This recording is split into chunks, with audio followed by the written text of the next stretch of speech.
महाराज म्हणतात, काळ सार्थक केला त्यांनी धरीला मनी विठ्ठल. ज्यांनी ज्यांनी मनामध्ये विठ्ठल धारण केला त्यांनी काळ सार्थक केला. मनामध्ये विठ्ठल धारण करणं पाहिलं तर सोपंही आहे आणि पाहिलं तर अवघडही आहे. ज्यांचं ज्यांचं अंतःकरण शुद्ध झालं त्या अशुद्ध असणाऱ्या अंतःकरणामध्ये भगवान परमात्मा विराजमान होतो. परंतु ज्यांचं अंतःकरण शुद्ध नाही, ज्यांच्या अंतःकरणामध्ये काम क्रोधादी विकार आहेत, त्यांच्या हृदयामध्ये, त्यांच्या मनामध्ये, त्यांच्या चित्तामध्ये भगवान परमात्मा थांबत नाही. पाहिलं तर भगवान परमात्मा मनामध्ये साठवणं सोपंही आहे आणि भगवान परमात्मा मनामध्ये साठवणं अवघडही आहे. तसं मन इतकं चंचल आहे की मनासारखं चंचल या जगामध्ये दुसरं तिसरं कोणीच नाही. मग इतक्या चंचल मनामध्ये भगवंताचं चिंतन, भगवंताला धारण करणं. एखाद्यानं म्हणावं, महाराज मी 150 किलोचा आहे, मग हात लांब मिशा ठेवल्या, पण फक्त मिशा ठेवून जमत नाही, मन ताब्यात लागतं. त्याचं कारण आहे, तुम्ही कोणी असू द्या, तुमच्या मनाच्या आधारानं तुम्ही जगताय. मन सांगल तसं तुम्ही जगताय. इथं बसलेल्या प्रत्येकाच्या मनानं त्यांना सांगितलं, सुवर्ण महोत्सवी सप्ताह चालू आहे, आपण गेलं पाहिजे. ज्यांच्या ज्यांच्या मनाने असं सांगितलं ते सगळे कीर्तनाला आले. काही काही जणांच्या मनानं सांगितलं, इतक्या लवकर जाण्यात काही मजा नाही, आपण 9च्या नंतर गेलं पाहिजे. ती 9च्या नंतर येतील महाराज. त्यांची चूक नाही, त्यांचा दोष नाही, दोष त्यांच्या मनाचा आहे. का? मनानं त्यांना थांबवलंय.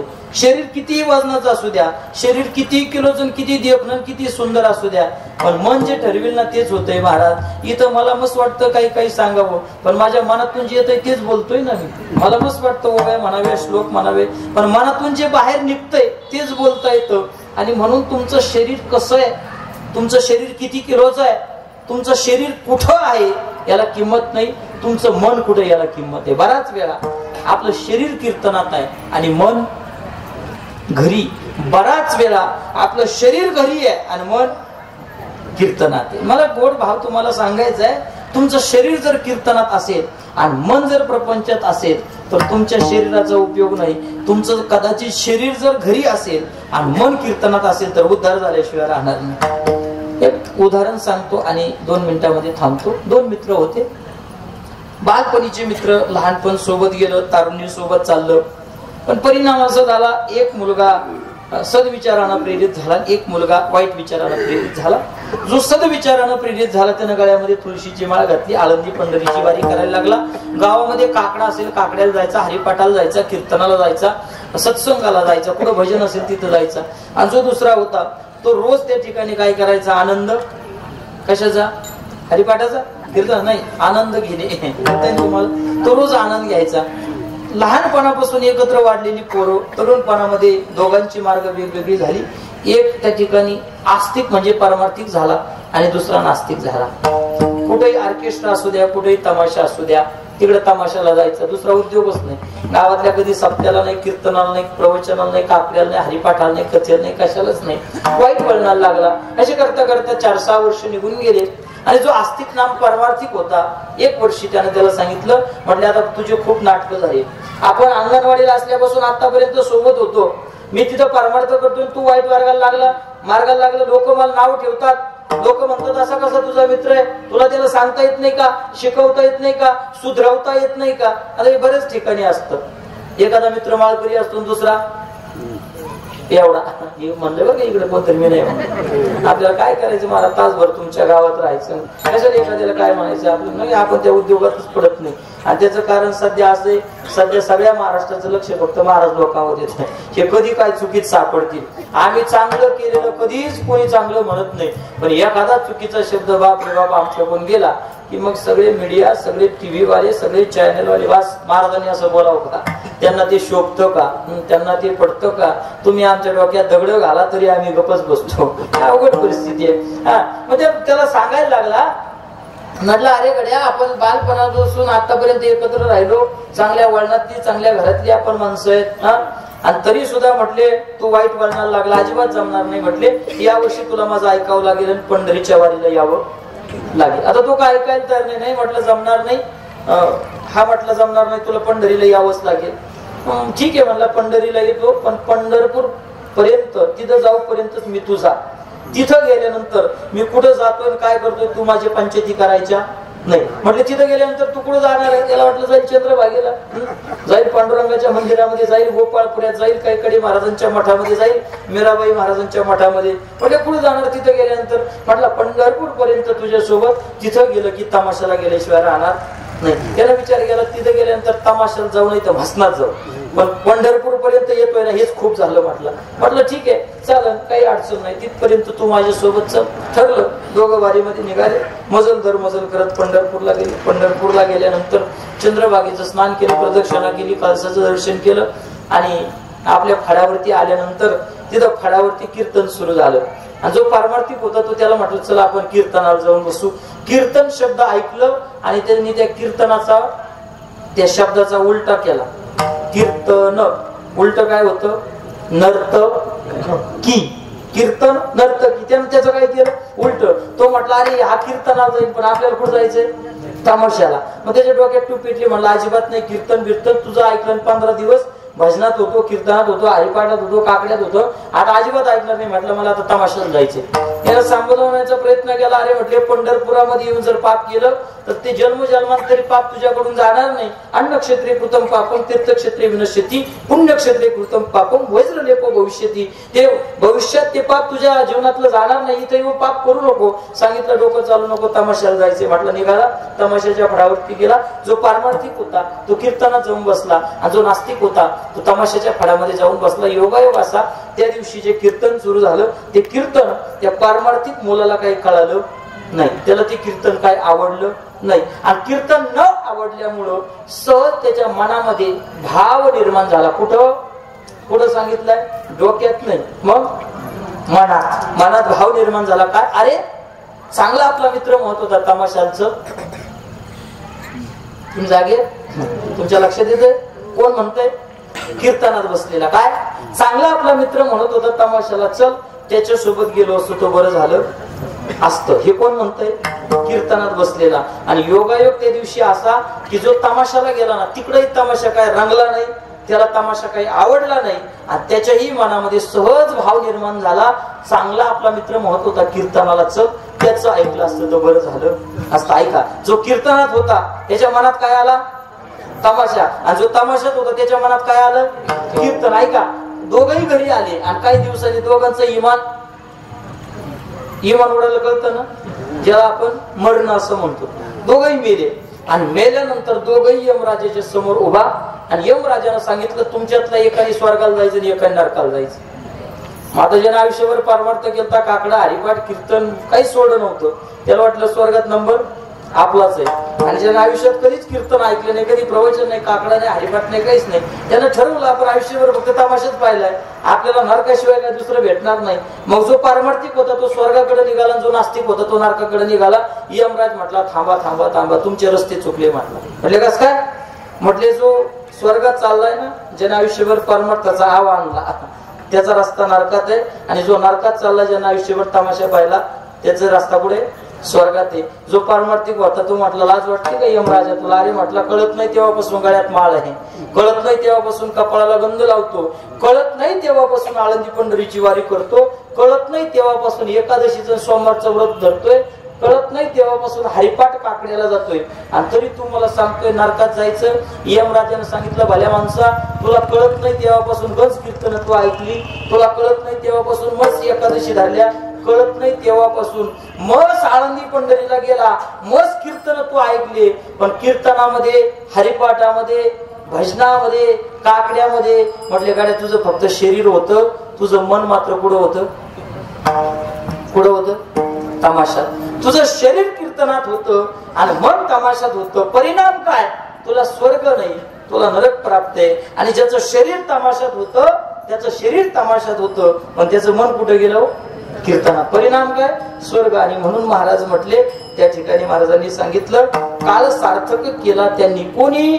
धरिला मनी विठ्ठल. ज्यांनी मनामध्ये विठ्ठल धारण केला त्यांचा काळ सार्थक झाला. मग महाराज अजून आम्ही काळ सार्थक करण्यासाठी काय करावं? महाराजांनी सांगितलं निर्दंब अशा प्रकारचं नाम संकीर्तन जर केलं तर मग तुमचा काळ सार्थक होईल. अभंगाचं तिसरं चरण. कीर्तनाचा समारंभ, कीर्तनाचा समारंभ,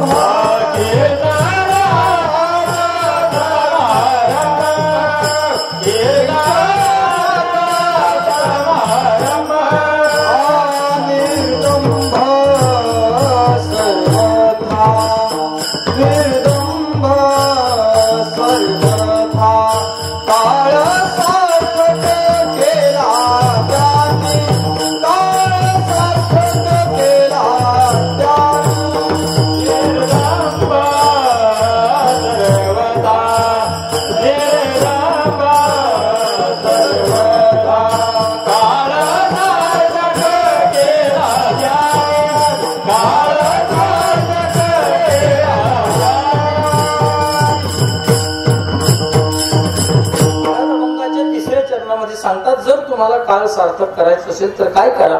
महाराज सांगतात कीर्तनाचा समारंभ निर्दंब सर्वथा निर्दंब अशा प्रकारचं नाम संकीर्तन भगवंताचं करा. नाम संकीर्तन करत असताना कुठल्याही प्रकारचा अहंकार नको, कुठल्याही प्रकारचा दंभ तुमच्या जीवनामध्ये आला नाही पाहिजे. दंभरहित जर नाम संकीर्तन तुमच्या जीवनामध्ये झालं तर महाराज सांगतात मग तुमचा काळ सार्थक होईल. कोणाकोणाचा काळ सार्थक झाला ऐका. जटायू सारख्या एका पक्षाचा काळ सार्थक झाला. का? जटायूनं रावणासोबत युद्ध केलं, सीतामातेला घेऊन चालले.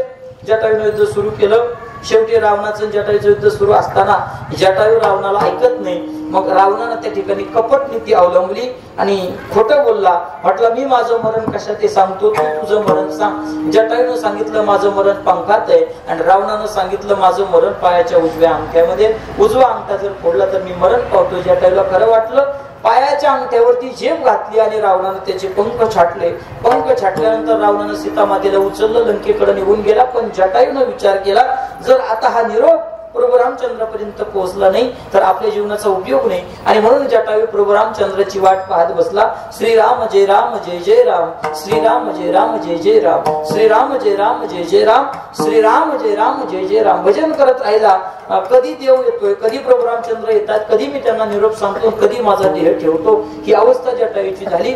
योगायोगानं प्रभू रामचंद्र त्या जंगलामध्ये आले आणि कुठून तरी माझं नाव कोणीतरी घेतंय हे ऐकू आलं आणि प्रभू रामचंद्र त्या दिशेने गेलं. पाहिलं तर एक पक्षी, एक असणारा जटायू त्या ठिकाणी रक्तबंबाळ अवस्थेमध्ये पडलेला भजन करतोय. भगवंतानं जटायूचं डोकं आपल्या मांडीवरती घेतलं, डोक्यावरून हात फिरवता आणि भगवंतानं विचारलं नेमकी तुमची अवस्था कशामुळे प्राप्त झाली. जटायूनं सगळा इतिहास सांगितला आणि इतिहास सांगितल्यानंतर भगवंताच्या डोळ्यातून अश्रू आले. भगवंतानं विचार केला अरे माझ्या पत्नीचं रक्षण करण्यासाठी माझ्यासाठी तुम्ही स्वतःचे पंख त्या ठिकाणी बलिदान केले, स्वतःचं जीवन बलिदान केलं.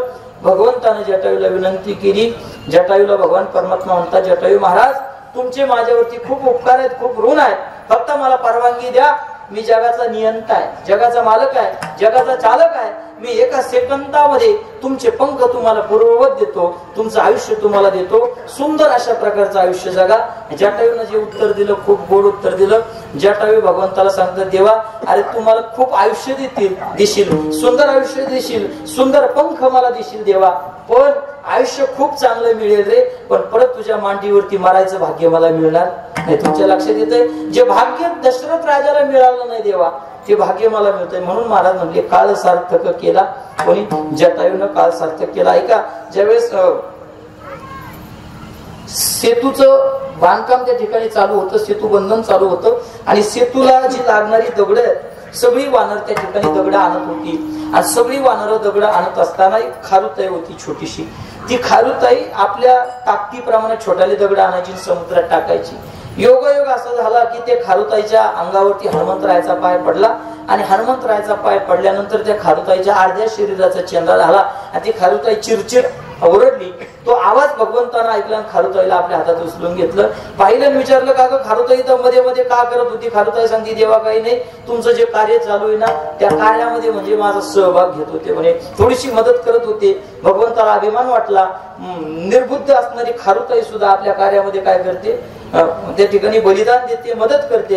भगवान परमात्मा खारुताईला म्हणतात खारुताई तू जर माझं इतकं मोठं काम करत असेल तर एक काम करतो, आता तू काही सेकंदामध्ये काही मिनिटामध्ये मरणार आहे, मी तुला जीवदान देतो म्हटले, तुला दुसरा जन्म देतो, तुला चांगलं शरीर त्या ठिकाणी प्राप्त करून देतो. खारुताईने देवाला विनंती केली देवा बास मिळालं आयुष्य खूप झालं, तुम्हाला खूप सुंदर आयुष्य देशील, खूप चांगलं आयुष्य देशील देवा, पण परत तुझ्या हातामध्ये आणि तुझ्या मुखाकडे पाहता पाहता मरण्याचं सौभाग्य मला मिळणार नाही.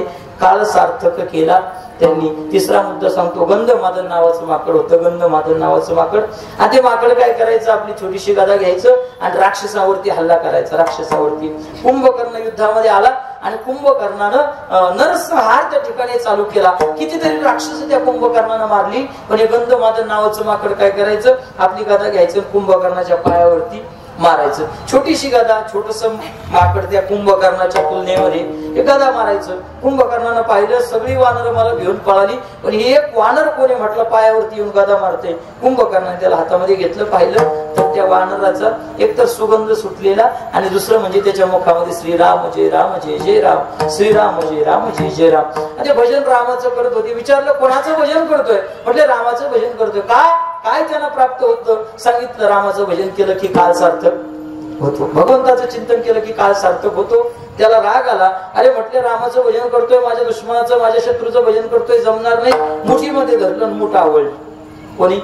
कुंभकर्णानं मूठ आवडली. कथाभाग तुम्हाला सगळ्याला माहिती आहे, मला त्याच्यातला भाव महत्वाचा सांगायचा आहे. मूठ आवडली आणि तो कुंभकर्ण त्या गंधमादन नावाच्या माकडाला म्हणतो, एक काम कर, फक्त एकदा म्हण मी रावणाचा आहे, तुला सोडून देतो. काय?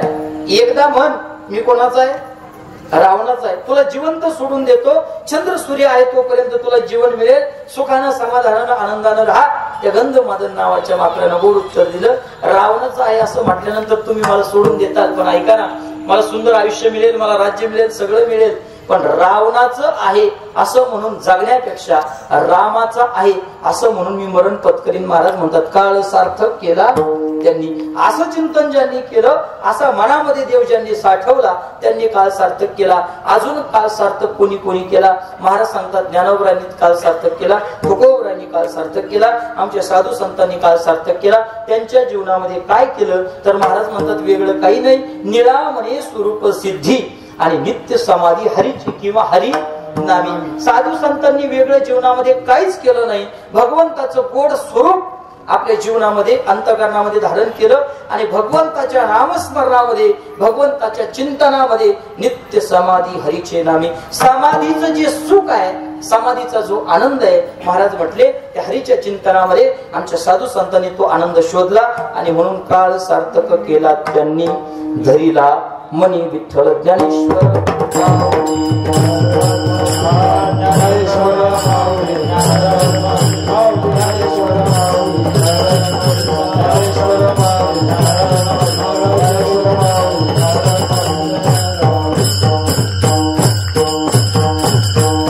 नामवाचे श्रवण कीर्ती पावले चित्ती समान, काळ सार्थक केला त्यांनी, धरीला मनी विठ्ठल. कीर्तनाचा समारंभ निर्दंब सर्वथा, काळ सार्थक केला त्यांनी, धरीला मनी विठ्ठल. निरामणी स्वरूप सिद्धी नित्य समाधी हरी किंवा हरीचे नामी. काळ सार्थक केला त्यांनी, धरीला मनी विठ्ठल. आपल्या या गोड नाम सप्ताहामध्ये आपल्या सगळ्यांच्या वतीनं आदरणीय असणारे आमचे पांडुरंग दादा असतील, त्याबरोबर संतोष दादा असतील, तसेच आपण सगळे सप्ताह कमिटी, नियोजन मंडळ, सगळे हरिभक्तीपरायण महाराज मंडळी, या ठिकाणी सहकार्य करणारी सगळी मंडळी, आपल्या सगळ्यांच्या वतीनं आजची सेवा या ठिकाणी प्राप्त झाली. मोठा नाम सप्ताह आपण सगळी मंडळी भगवंतासाठी करत असतात.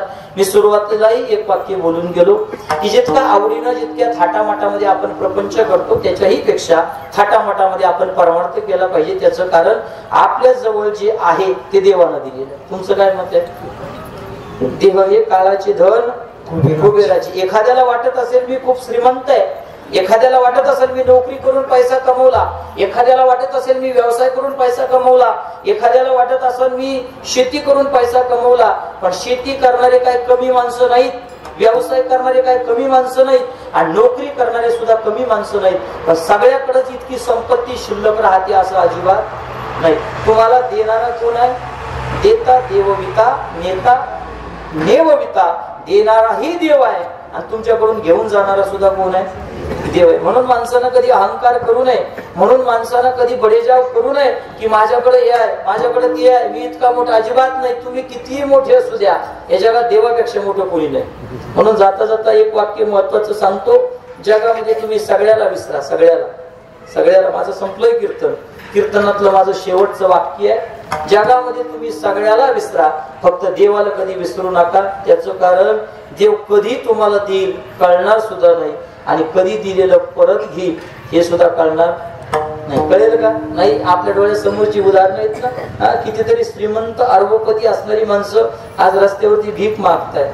कालची बातमी, आज व्हॉट्सअपला बातमी आलेली आहे, एक शास्त्रज्ञ ज्याची 80 कोटीची संपत्ती, किती? 80 कोटीची.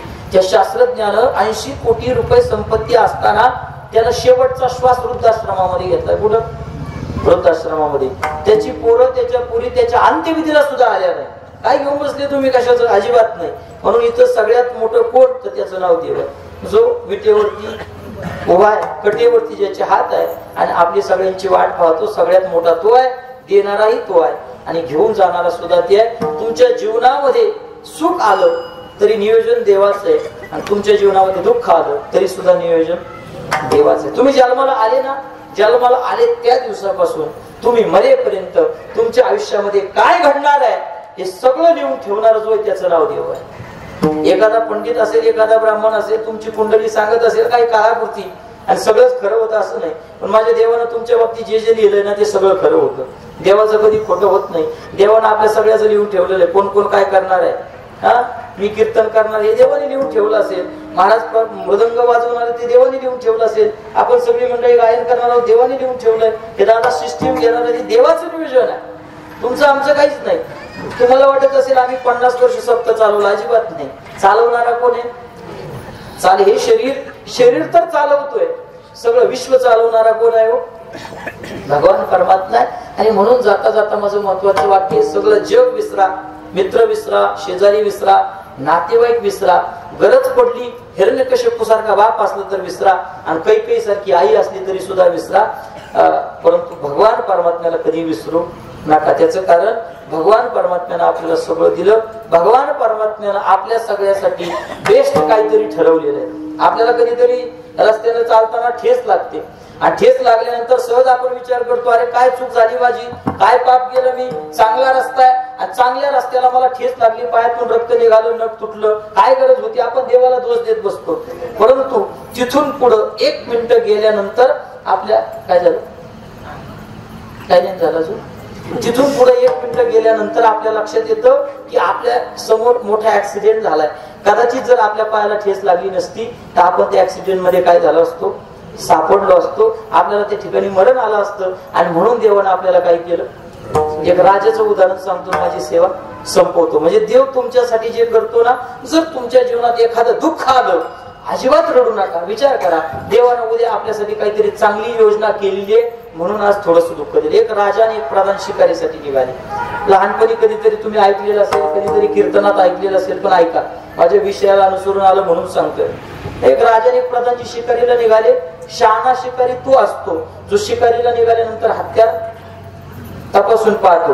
का शहाणा शिकारी त्याला म्हणतात शिकारीला गेला ना हत्यार घरी ठेवून आला, अजिबात नाही. राजा शिकारीला निघाला, पण तलवारीची धार चेक करावी म्हणून तलवारीवरून बोट फिरवलं, बोट कापलं, रक्त निघायला लागलं. आणि राजा प्रधानजीला म्हणतोय, प्रधानजी माझं बोट कापलं, रक्त यायला लागले. प्रधानजी सहज म्हटले, राजासाहेब टेन्शन घेऊ नका, जे होतं ते चांगल्या करता होतं, चांगल्या करता होतं. प्रधानजीला राग आला, राजाला राग आला.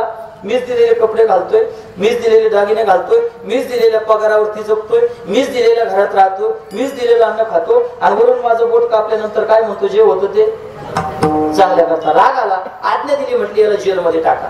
प्रधानजीला जेलमध्ये टाकलं. राजा एकटा शिकारीला गेला, जंगलात गेला, भरकटला. आदिवासी लोकांनी पकडला आणि देवी पुढे बळी द्यायला नेला. नेमका राजा शनिवारी पकडला, शनिवारी संध्याकाळी किती वाजता, 9:15 पकडला.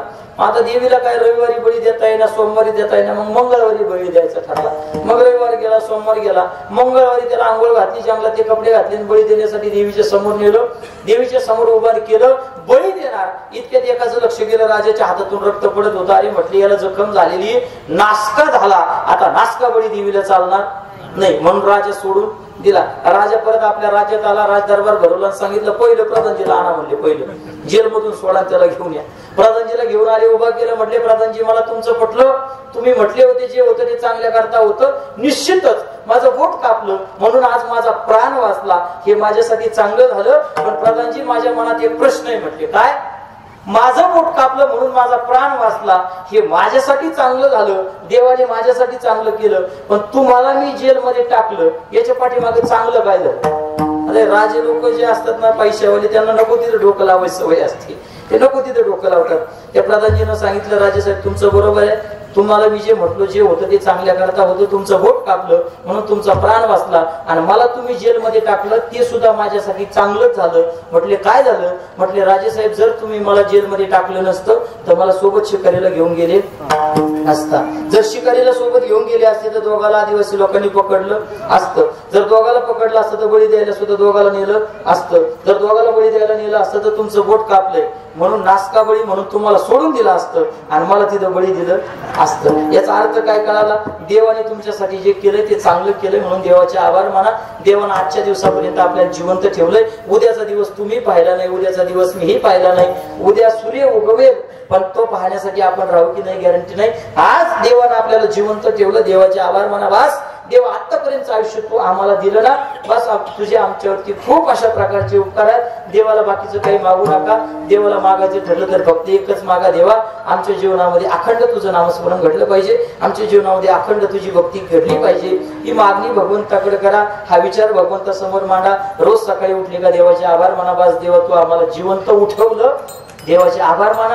आणि राहिलेल्या दिवसामध्ये जे जे चांगलं काम करता येईल ते चांगलं काम करण्याचा प्रयत्न करा. हीच एक विनंती तुमच्या सगळ्यांच्या चरणी व्यक्त करतो. मोठा सुवर्ण महोत्सवी सप्ताह तुम्ही सगळ्यांनी आयोजित केला, तुमचे सगळ्यांचे आभार मानतो. ज्यांनी अन्नदान केलं, ज्यांनी देणगी दिली, ज्यांनी मंडपासाठी सहकार्य केलं, ज्यांनी लाइटिंग लावण्यासाठी सहकार्य केलं, जे वाढू लागतात, जे पत्रवाळी उचलतात, जे कीर्तनासाठी येतात, सगळ्यांचे या ठिकाणी आभार मानतो. एकलेचा नव्हे खेळ, आणि म्हणून मेळ जमविला किंवा मेळविला सगळे एकत्र आले की आनंद द्विगुणित होतो. असाच आनंद आपल्या सगळ्यांच्या जीवनामध्ये प्राप्त व्हावा. भगवंताला आपल्याला निरोगी आणि सुदृढ अशा प्रकारचं आयुष्य प्रदान करावं. ज्या मिळालेल्या आयुष्यामध्ये तुम्ही चांगल्या प्रकारचा परमार्थ करावा